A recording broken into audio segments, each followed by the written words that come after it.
ঢাকা সহ বাংলাদেশের নানা প্রান্ত কাঁপিয়ে ভয়াবহ ভূমিকম্প। শুক্রবার সকাল 10:38 কয়েক সেকেন্ডের তীব্র ঝাঁকুনিতে আতঙ্ক ছড়িয়ে পড়ে রাজধানী জুড়ে।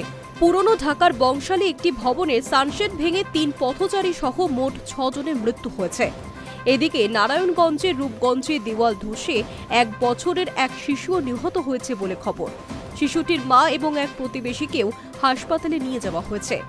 বাংলাদেশ আবহাওয়া অধিদপ্তর জানিয়েছে ভূমিকম্পের মাত্রা ছিল 5.7। মার্কিন ইউএসজিএস এর দাবি রিক্টার স্কেলের তীব্রতা 5.5। কেন্দ্র নরসিংদীর ঘোড়াশাল। ভূমিকম্পে ঢাকার বহু এলাকায় ফাটল ধস, বিপজ্জনক হেলে পড়া ভবনের খবর মিলেছে। ফায়ার সার্ভিসের এক কর্মকর্তা জানিয়েছেন, ঢাকা সহ নানা জেলায় ভবনের গায়ে স্পষ্ট ফাটল দেখা দিয়েছে। যে সমস্ত এলাকায় কম্পন অনুভূত হয়েছে সেগুলি হল ঢাকা, চাঁদপুর, নীলফামারী, সীতাকুণ্ড, সিরাজগঞ্জ, নারায়ণগঞ্জ, পটুয়াখালী, বগুড়া, বরিশাল, মাগুরা, মৌলভীবাজার। কম্পন স্থায়ী হয়েছে কয়েক সেকেন্ড, কিন্তু তীব্রতা এতটাই ছিল যে ঘর ছেড়ে রাস্তায় নেমে আসেন হাজারো মানুষ।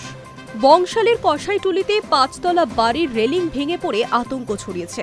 উত্তরা সেক্টর 11-এর একটি 6তলা বাড়ির 2য় তলায় চারিদিকে বড় ফাটল। পঙ্গু হাসপাতালের সামনের অংশের ওপরে পর্যন্ত দীর্ঘ ফাটল দেখা গিয়েছে। খিলগাঁওয়ের একটি নির্মাণাধীন ভবন থেকে ইট পড়ে আহত হয়েছেন একজন। সূত্রাপুরের স্বামীবাগে 8তলা ভবন পাশের ভবনের দিকে হেলে পড়ে। কলাবাগানের আবেদখালী রোডে 7তলা একটি ভবনও হেলে পড়েছে। অন্যদিকে ঢাকা বিশ্ববিদ্যালয়ের বিভিন্ন হলেও হাহাকারের ছবি ধরা পড়েছে। কম্পন অনুভূত হতেই কয়েকজন পড়ুয়া আতঙ্কে নিচে লাফ দেন। মুক্তিযোদ্ধা জিয়াউর রহমান হলের প্রথম বর্ষের ছাত্র নুরুল হুদার পা ভেঙেছে বলে খবর। সকলকেই দ্রুত ঢাকা মেডিকেল কলেজ হাসপাতালে ভর্তি করানো হয়েছে। ভূমিকম্পের ধাক্কায় দেশের বিভিন্ন এলাকায় বিদ্যুৎ উৎপাদন কেন্দ্র ও সরবরাহ ব্যবস্থায় সাময়িক ব্যাঘাত ঘটেছে, তবে ক্ষয়ক্ষতির পরিমাণ খতিয়ে দেখা হচ্ছে। বস্তুত কলকাতা সহ একাধিক জেলায় ভূমিকম্প অনুভূত হয়েছে। রিক্টার স্কেলে যার মাত্রা ছিল 5.5।